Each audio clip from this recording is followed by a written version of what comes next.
Hello friends, welcome to my channel. અને મિત્રો, speaking ઇંગ્લિશની ચેલેન્જમાં આપનું સ્વાગત છે. અને આજે છે આપણો ડે 12 અને ડે 12માં આપણે શીખવાના છીએ કે use of this and those. Right? આપણે એક વસ્તુને આંગળી ચીંધીને બતાવી છે અથવા થોડી દૂર રહેલી વસ્તુને બતાવી છે એક, તો એ આપણે શીખ્યા હતા કે શેનો ઉપયોગ કરવો. રાઈટ? હવે આપણે એ શીખવાનું છે કે એકથી વધારે વસ્તુઓનો ઉપયોગ બતાવી હોય તો કેવી રીતે આપણે એ વસ્તુઓનો બતાવી શકીશું, એ પણ અંગ્રેજીમાં. તો ચાલો સ્ટાર્ટ કરીએ આજની ચેલેન્જ. સૌથી પહેલાં જોઈએ use of these. Use of these. These એટલે શું છે તો એ જોઈએ. ધીઝનો અર્થ થાય છે આ. અને જ્યારે નજીકની એક કરતાં વધારે વસ્તુઓ કે વ્યક્તિઓનો આંગળી ચીંધીને એક ઈશારો કરી બતાવવી હોય ત્યારે ધીઝ વપરાય છે. એક વસ્તુ જે હાથ વગી છે અને એને બતાવવી હોય ત્યારે આપણે ધીસ વાપરતા હતા અને એનો સ્પેલિંગ હતો THIS. ધીસ. રાઈટ? આ ધીસનું જ બહુવચન એટલે ધીસ. ધીસ માત્ર ને માત્ર એકનો ઉલ્લેખ કરતું હતું, જ્યારે ધીઝ છે એ એક કરતાં વધારે એટલે કે બે કે બેથી વધારેનો ઉલ્લેખ કરે છે.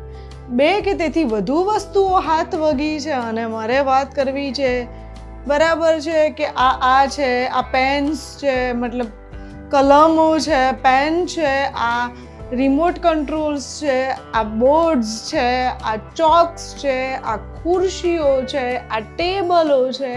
તો આજે આ છે અને એક કરતાં વધારે વસ્તુઓ કે વ્યક્તિઓની વાત કરે છે, કરવી છે. આ મારા મિત્રો છે, રાઈટ? આ મારી બહેનપણીઓ છે.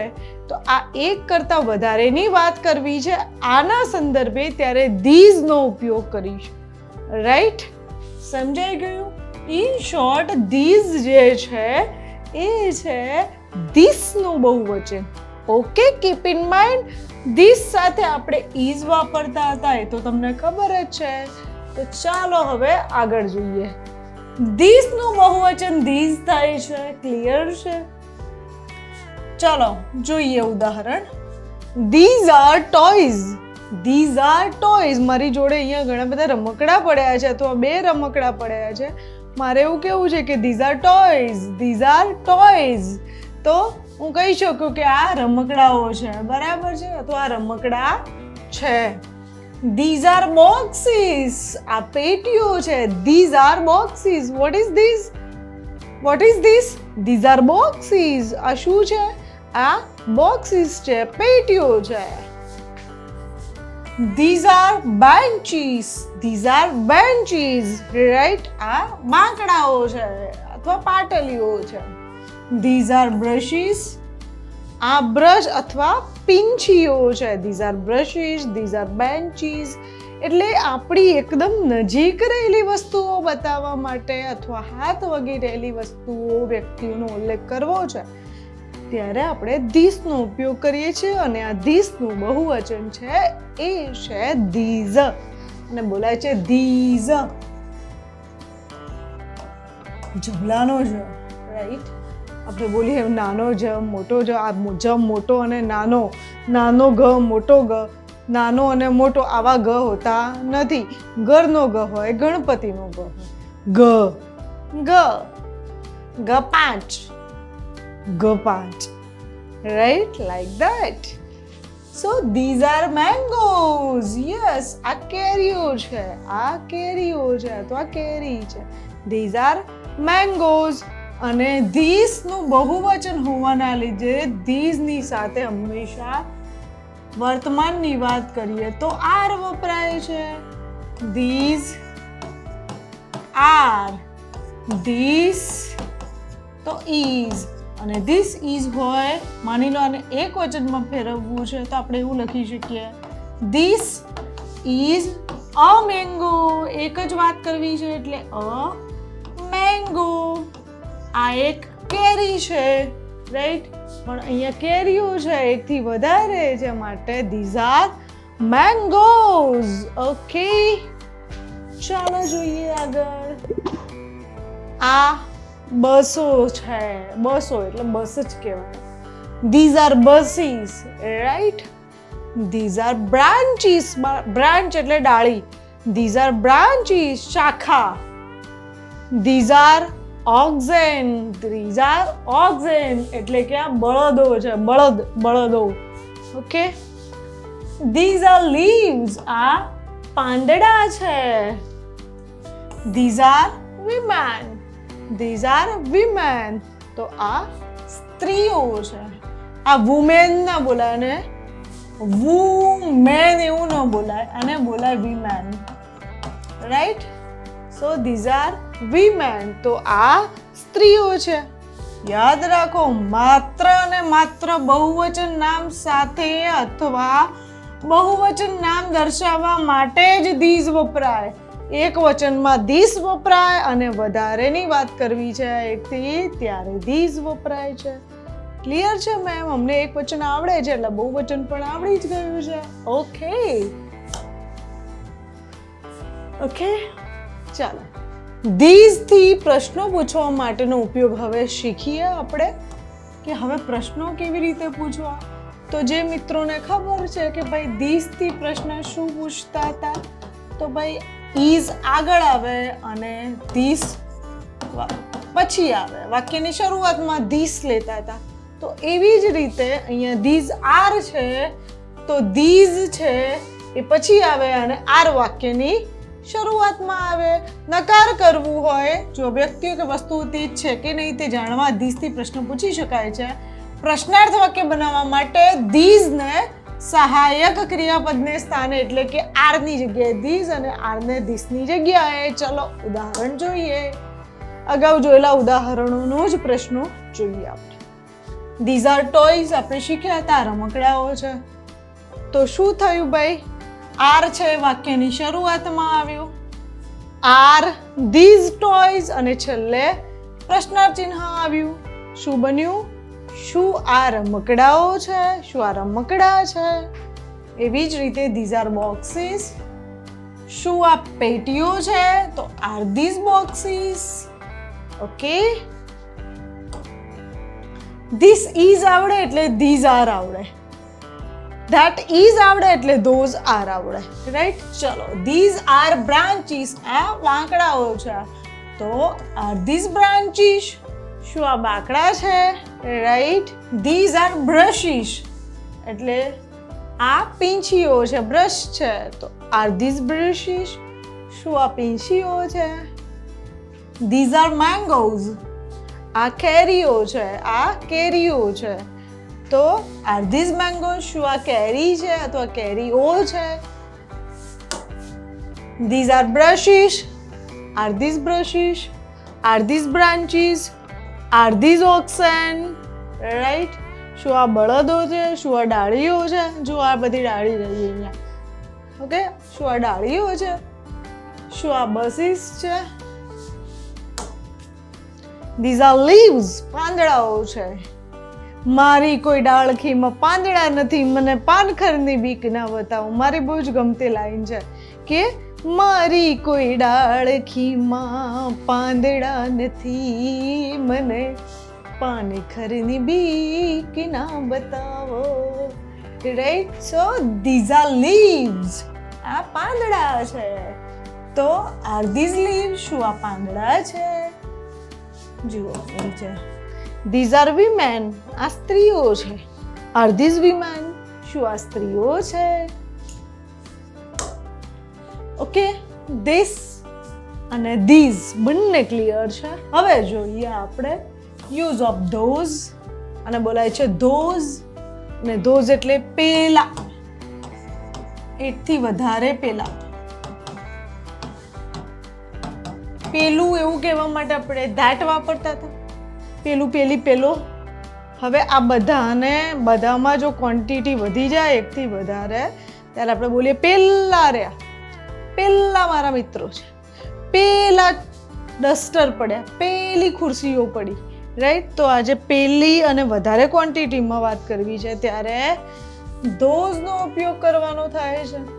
દૂરની એક કરતા વધારે વ્યક્તિઓ કે વસ્તુઓને ઈશારો કરી બતાવવું હોય કે પેલું રહ્યું, પેલા મારા મિત્રો રહ્યા, પેલા મારા સ્ટુડન્ટ રહ્યા, એમને જઈને પૂછું તો પેલા મારા સ્ટુડન્ટ રહ્યા એવું હું જે બોલું છું એ પેલા બતાવવા માટે બહુવચનમાં ધોઝનો ઉપયોગ થાય છે.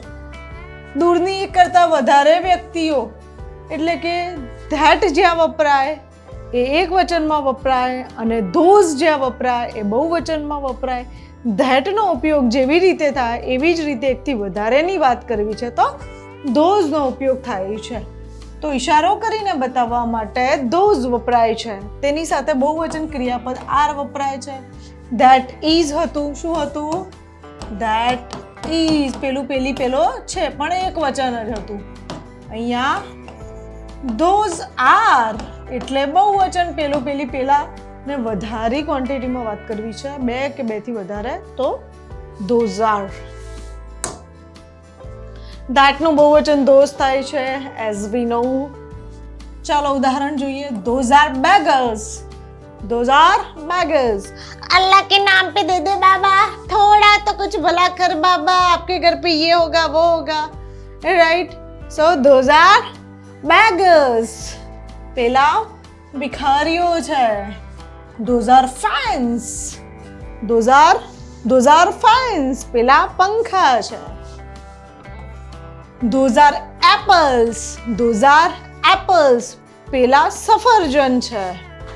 હવે એને એવું ના બોલાય મિત્રો કે પેલા સફરજનો છે. સફરજનો નથી હોતા, સફરજન છે. જેમ કે વાળ બહુવચન માટે આપણે કંઈ બોલવું હોય તો વાળો એવું નથી હોય, એને વાળ જ કહેવાય. વાળ એક વચન બહુવચન બધું સરખું જ હોય, વાળ વાળ જ છે, right? Those are eagles. Those are eagles. Eagle એટલે ગરુડ. हम सब राह देख रहे हैं गरुड़ा की, वही गरुड़. धोઝ are eagles. પેલા ગરુડ છે. Those R hills. પેલી ટેકરીઓ છે. પેલી ટેકરીઓ છે. બહુવચન છે એટલે એસ તો આવે જ. એઝ વી નો વેરી વેલ કે બહુવચન કેવી રીતે કરવું. અને ધોઝ સાથે આર, ધીસ સાથે પણ આર વપરાય છે. વર્તમાનની વાત કરીએ ત્યારે. Those are babies. પેલા બાળકો છે. Those are babies. Those are mice. Those are mice. Mice એ માઉસનું બહુવચન છે, right? Mouse, mice. Those are donkeys. પેલા ગધેડાઓ છે. સાંભળવામાં કેવું લાગે નહીં? પેલા ગધેડાઓ છે. Those are donkeys. Those are sheep. પેલા ઘેટા છે. આ શીપનું બહુવચન આનું આ છે, એક વચન પણ આ જ થાય છે. Those R candles. Those are candles. પેલી મીણબત્તીઓ છે. આમાં શું યાદ રાખવાનું છે? માત્ર ને માત્ર બહુવચન નામ સાથે અથવા બહુવચન દર્શાવવા માટે જ ધોઝનો ઉપયોગ થાય છે. ધોઝનું એક વચન ધીસ જ થાય, રાઈટ? ધેટ જ થાય, sorry. Those, that. This, these. ચાલો જોઈએ નેક્સ્ટ. હવે ધોઝથી પ્રશ્ન પૂછવાનો ઉપયોગ શીખીએ તો આપણે ધેટ થી પ્રશ્ન પૂછતા શીખ્યા હતા. ધેટ ઇઝ, તો એના પ્રશ્નાર્થમાં ઇઝ પહેલા મૂકવાનું વાક્યમાં, એના પછી ધેટ મૂકવાનું અને અંતે પ્રશ્નાર્થ ચિહ્ન. તો અહીંયા પણ છે ધોઝ આર. તો આપણે શું કરીશું? આરને વાક્યની શરૂઆતમાં મૂકીશું અને ધોઝ અને પછી અંતે પ્રશ્નાર્થ ચિહ્ન. ક્લિયર, સિમ્પલ છે. ચાલો આગળ જે ઉદાહરણ જોયા હતા આપણે એ જ જોઈએ. Those are beggars. પેલા ભિખારીઓ છે. Are those beggars. શું પેલા ભિખારીઓ છે? Those are fans. પેલા પંખા છે અથવા પંખાઓ છે. Are those fans. Are those fan. શું પેલા પંખા છે? Those are apples. પેલા સફરજન છે. Are those apples. શું પેલા સફરજન છે? Those are eagles. પેલા ગરુડ છે. તો આર ધોઝ ઈગલ. શું પેલા ગરુડ છે? Are those eagles. Those are hills. R those hills. Those are babies. R those babies. Those are mice. Are those mice? Those are donkeys. Are those donkeys? Right? Those are sheep. પેલા ગેટા છે. Are those sheep? Those are candles. Are those candles? ચલો okay, હકાર આવડી ગયું, પ્રશ્નાર્થ આવડી ગયું. હવે આપણે શીખીશું નકાર. બરાબર છે? તો નકાર બનાવવા માટે ધીઝ અને ધોઝની વાક્યોમાં સામેની વ્યક્તિ વસ્તુ કે તે છે કે નહીં તે ખાતરી કરવા આર ધોઝની આગળ મૂકી પ્રશ્ન પૂછાય છે અને તેનો જવાબ પણ યસ અથવા યસ દે આર અથવા નો દે આર નોટ થી આપી શકાય છે. ચલો આ પ્રશ્નો પૂછે એનો જવાબ કેવી રીતે આપવો? તો આર ધીઝ મેંગો? શું આ કેરીઓ છે? Yes they are. No they are not. હવે જુઓ, આર ધોઝ શીપ? શું પેલા ગેટા છે? Yes they are. No they are not. ટૂંકમાં જવાબ છે ધોઝ અને ધેટ થી પૂછાયેલો, ધોઝ અને ધીઝ થી, એનો જવાબ ધે આર થી આવે છે. આપણે શું પૂછીએ છીએ કે શું આ બળદો છે? આ બળદો છે? હા, હા તેઓ છે અથવા તે છે. બળદો છે એટલે બહુવચન માટે આપણે તેઓ કહીએ. હા તેઓ છે, તેઓ બળદો છે અથવા તે બળદો છે. તો આ જે બોલીએ છીએ હા તે બળદો છે, હવે તે એટલે બહુવચનમાં તે શું બોલાય? દે બોલાય.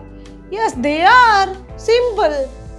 શું પેલા કેળા છે? હા તે છે, તો યસ તે કેળા. કેળા બહુવચન છે એટલે ઈટ તો વપરાશે નહીં, દે વપરાય. તો yes they are. Simple. No they are not અથવા દે આરન્ટ. આર નોટ નું ટૂંકમાં આરન્ટ થાય છે. Yes they R.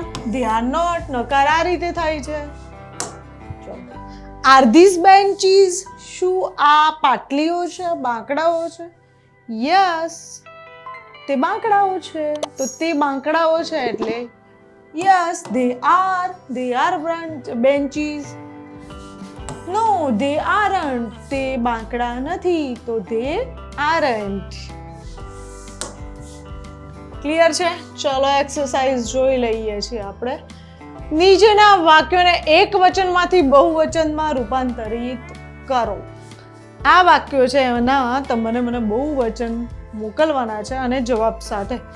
તો ધીસ ઇઝ અ કી. ચાલો, ધીસ નું બહુવચન ધીઝ મેમ, ઇઝ નું are, these are, K E Y S keys.